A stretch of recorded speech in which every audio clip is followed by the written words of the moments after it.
Om Shanti. Om Shanti. Good morning. आज प्यारे बाबा के 29 सितंबर 2022 के साकार महावाक्य हैं। सार में बाबा ने कहा, मीठे बच्चे, तुम गॉडली स्टूडेंट हो। तुम्हें किसी भी हालत में एक दिन भी पढ़ाई मिस नहीं करनी है। पढ़ेंगे, लिखेंगे तो बनेंगे नवाब।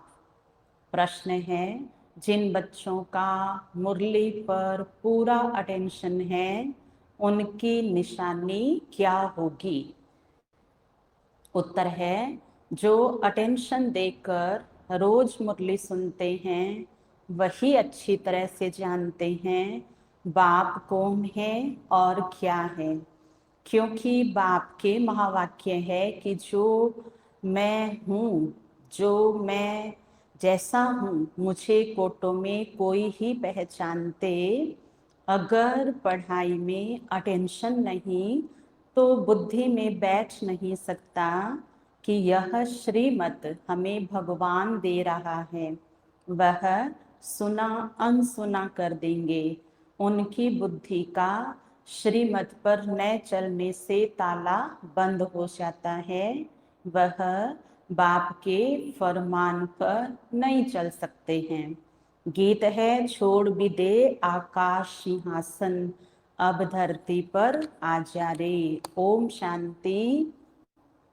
बच्चे अभी समझते हैं कि हम ज्ञान सागर के बच्चे, ज्ञान सागर द्वारा अभी इस सारी सृष्टि चक्र व ड्रामा के आदि मध्य अंत को जान गए हैं। दुनिया में तो और मनुष्य है नहीं जिसकी बुद्धि में यह ड्रामा हो। तुम्हारे में भी सब एक जैसा नहीं जानते हैं।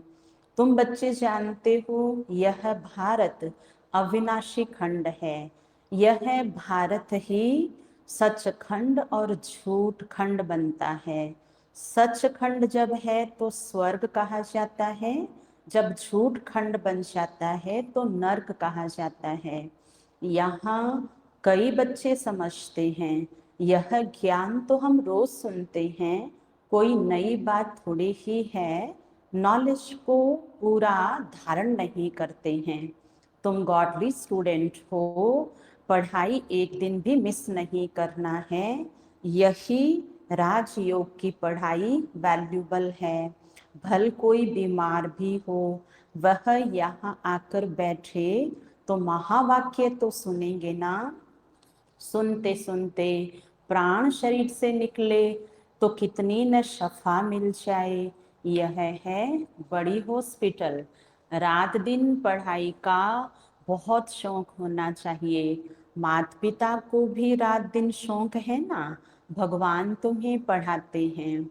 भगवानुवाच, हे बच्चे, तुम अच्छी रीति समझते हो ना। तुम तो कहेंगे यह लड़ाई 5000 वर्ष पहले भी लगी थी। आगे तुम नहीं जानते थे, अभी जब बाप ने समझाया है तब समझते हो।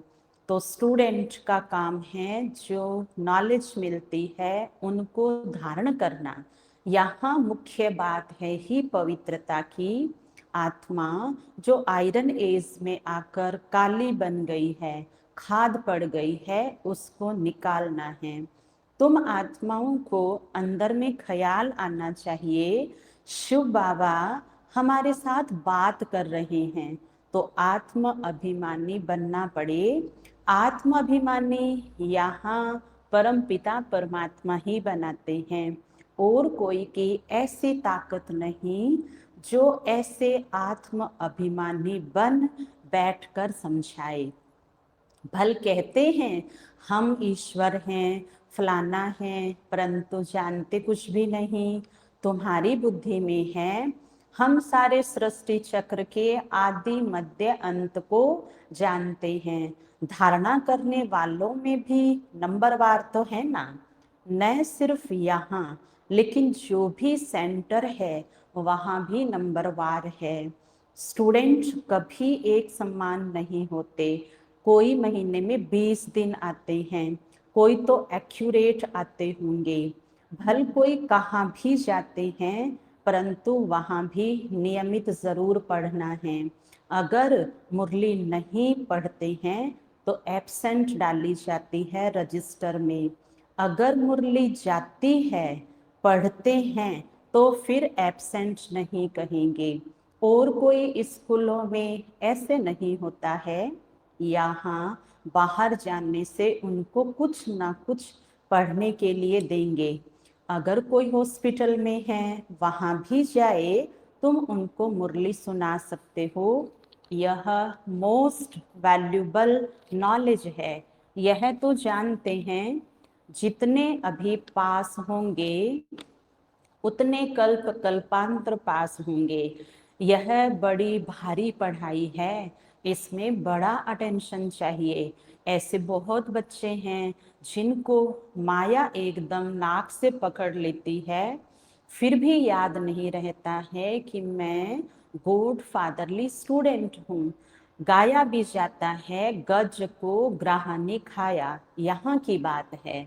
कुसंग मिलने से खाना आबाद होने के बदले बर्बाद हो जाता है। बहुत थोड़े हैं जो अटेंशन से पढ़ते हैं। बाप कहते हैं, मैं जो हूँ जैसा हूँ, विरला कोई मुझे समझ सकते हैं। अनपढ़ बच्चों को कोई बात कहो तो एक कान से सुन, दूसरे से निकाल देते हैं। भगवान के हमको डायरेक्शन मिलते हैं, वह बुद्धि में नहीं रहता है। पूरा योग न होने के कारण माया बुद्धि को ताला लगा देती है। यह दंड पड़ जाता है, क्योंकि फरमान पर नहीं चलते हैं। बाबा कहते हैं, मैं इतनी दूर से आया हूँ तुमको पढ़ाने, तुम श्रीमत को मानते नहीं, श्रीमत पर चलते नहीं तो तुम्हारी क्या गति होगी। भगवान खुद बैठ पढ़ाते हैं, आज्ञा करते हैं। ऐसे नहीं है कि प्रेरणा करते हैं, इसमें प्रेरणा की तो बात ही नहीं है। यह तो ड्रामा बना बनाया अनादि है। यह तो पतित मनुष्य भी कह देते हैं कि परमात्मा की प्रेरणा से यह काम होता है, परंतु ऐसे तो है नहीं। ड्रामा का राज कोई भी साधु संत नहीं जानते हैं। बाबा ने आगे भी कहा था, एक विराट रूप का बड़ा चित्र बनाओ विष्णु का। वो लोग तो रोंग बना देते हैं, देवता क्षत्रिय वैश्य शूद्र भी दिखाते हैं। डिटेल में नॉलेज कुछ भी नहीं जानते, सिर्फ ऐसे ही कह देते हैं, अर्थ कुछ भी नहीं समझते। विराट रूप नामी ग्रामी है, वह भी बड़ा बनाना चाहिए। भल हमारे इस चित्र में भी है ब्राह्मण देवता क्षत्रिय वैश्य और शूद्र, परंतु बाबा कहते हैं कि विष्णु का चित्र बनाना चाहिए, ऊपर में चोटी भी देनी चाहिए। शिव बाबा भी ऊपर में देना चाहिए, स्टार मुआफिक है, फिर ब्राह्मणों की चोटी। अंग्रेजी में भी लिखो, यह बी के ब्राह्मण वर्ण है, एक जन्म। यह है मोस्ट वैल्यूबल जन्म, लीप जन्म, लीप युग है। यह है ऊंचते ऊंच युग, इसको कोई जानते नहीं है। कोई भी शास्त्रों में यह नहीं है। पतित पावन बाप को बुलाते हैं तो इसका मतलब कलयुग का अंत है ना, संगम युग का तो किसी को पता नहीं है। बाप कहते हैं, यह भी समझाओ, ब्राह्मण जन्म एक जन्म, फिर देवता इतने जन्म और इतना समय। तुम क्रिश्चियंस का भी दिखाते हो, 2000 वर्ष होंगे फिर सबका पाठ पूरा होता है। तो यह क्लियर लिखना चाहिए, ब्राह्मण वर्ण, देवता वर्ण, फिर क्षत्रिय वर्ण। राम राज्य अभी तो है सब शूद्र वर्ण, विराट रूप दिखाना है। सारा खेल भी भारत पर बना हुआ है। भारत पावन, भारत पतित, बाकी सब बाई प्लाट है। उनका वर्णों के साथ कोई कनेक्शन है नहीं। भारत की महिमा बाप ने समझाई है। यह है अविनाशी खंड, यह विनाश नहीं होता, यह भी तुम जानते हो। बरोबर सतयुग में और कोई खंड नहीं होता। ये सब बाद में आए हैं। नाम निशान ही गुम हो जाएंगे। जब सतयुग आ जाएगा तो ये खंड नहीं रहेंगे। अविनाशी खंड भारत ही रहेगा और सब खत्म हो जाएंगे। यह नॉलेज अभी ही तुम बच्चों की बुद्धि में है और कोई भी नहीं जानते। भारत पवित्र से पवित्र खंड था। भारत को कहा जाता है धर्म क्षेत्र। दान पुण्य जितना यहाँ होता है और कहीं नहीं होता। यहाँ फिर से तुमको सारे विश्व के मालिक पने का वर्षा देते हैं। तुम इतना ऊंच वर्षा लेते हो। तुमको यह वर्षा था फिर गवाया है। हार जीत होती है ना। अभी तुम जानते हो हम बुराइयों पर जीत पा रहे हैं, फिर हार खाएंगे। इस तरह से ये हार और जीत का राज बुद्धि में फिरता रहेगा। अब जीत कैसे पाते हैं और फिर हार कैसे खाते हैं। सतयुग में यह नॉलेज थोड़ी होती है। वहां तो है प्रारब्ध। यह राज्य हमने कहाँ से लिया है यह भी वहां पता नहीं रहता। अभी ही बाप द्वारा तुम नॉलेजफुल बनते हो। इस नॉलेज के आधार से तुम जाकर प्रारब्ध पाते हो। ड्रामा की रील फिरती रहती है। जो इमर्ज होता उसी अनुसार तुम्हारी एक्ट चलती रहती है। 84 जन्मों की एक्ट ड्रामा में नूंधी हुई है। आत्मा कितनी छोटी है, इसमें सारा पार्ट नूंदा हुआ है जो रिपीट होता रहता है। इसको कुदरत कहा जाता है। इस कुदरत को कोई नहीं जानते। इतनी छोटी आत्मा में कितना पार्ट है जो कभी विनाश नहीं हो सकता। इन साइंस वालों की बुद्धि अपने विनाश का प्रबंध कर रही है। तुम आत्मा ऊंच पद पाने का पुरुषार्थ कर रही हो।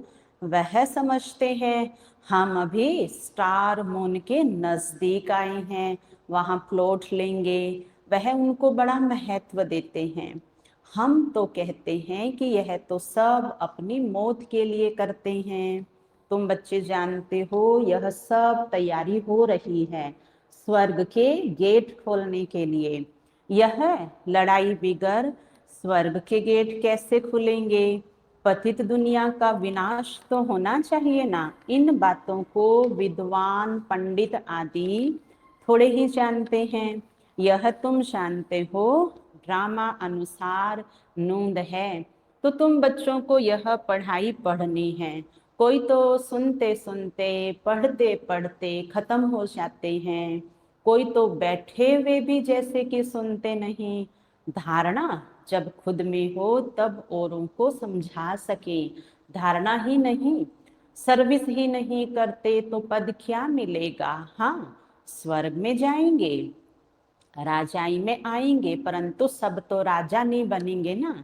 पढ़ेंगे लिखेंगे होंगे नवाब। जो नहीं पढ़ेंगे पढ़ाएंगे तो भरी ढोनी पड़ेगी। यह तो होना ही है। जाकर चाकरी करेंगे, राजाई में आएंगे, परंतु नौकर चाकर होंगे ना। प्रदर्शनी में तो बहुत सुनेंगे, कुछ न कुछ बुद्धि में बैठेगा। आएंगे भी वही जो स्वर्ग में रहने वाले होंगे। सन्यास धर्म वाले थोड़े ही आएंगे। जो थोड़ा बहुत सुनेंगे वह तो प्रजा में आ ही जाएंगे। योग तो लगाते नहीं, विकर्म विनाश तो हो न सके तो पद कहाँ से मिलेगा। तो बच्चों को सारा राज समझाया जाता है कि यह राजधानी स्थापन हो रही है। स्थापना जरूर संगम पर ही होगी ना।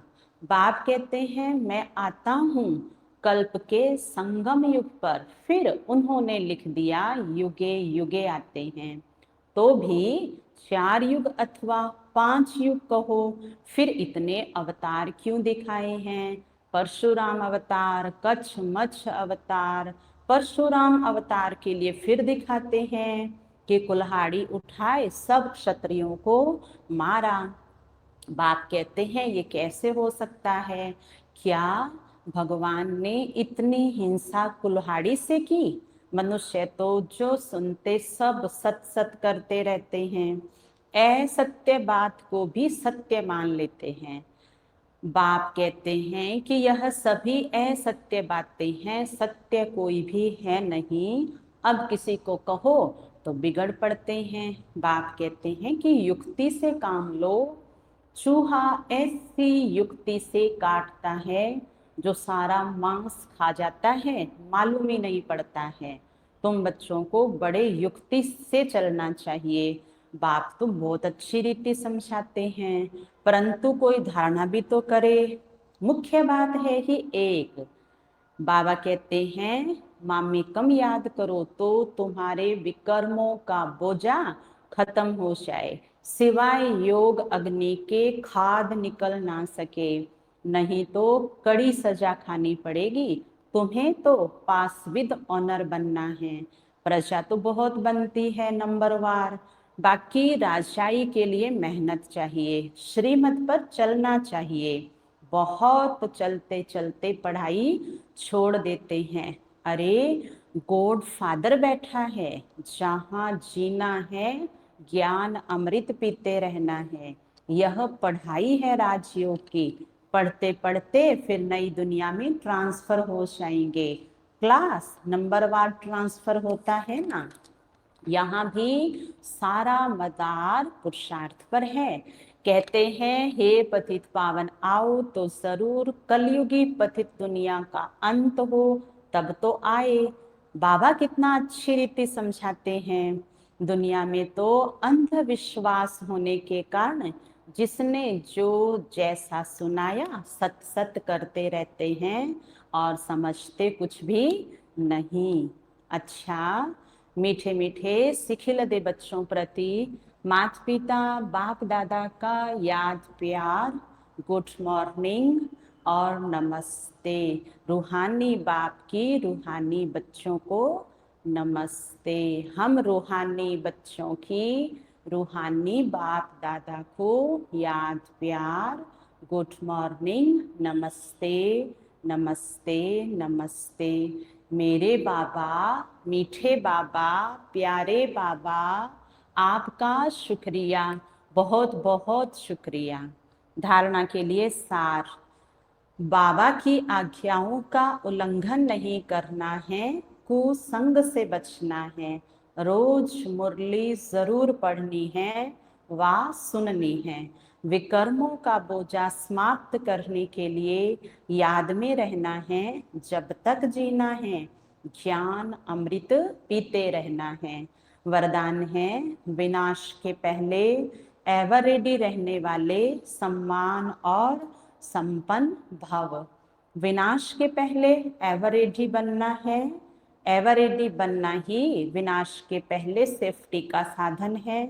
अगर समय मिलता है तो संगम युग की मौज मनाओ, लेकिन रहो एवर रेडी, क्योंकि फाइनल विनाश की डेट कभी भी पहले मालूम नहीं पड़ेगी, अचानक होना है। एवर रेडी नहीं होंगे तो धोखा हो जाएगा, इसलिए एवर रेडी रहो। सदा याद रखो कि हम और बाप सदा साथ हैं। जैसे बाप संपन्न हैं, वैसे साथ रहने वाले भी सम्मान और संपन्न हो जाएंगे। सम्मान बनने वाले ही साथ चलेंगे। स्लोगन है जिनका स्वभाव निर्मल है, उनके हर कदम में सफलता समाई हुई है।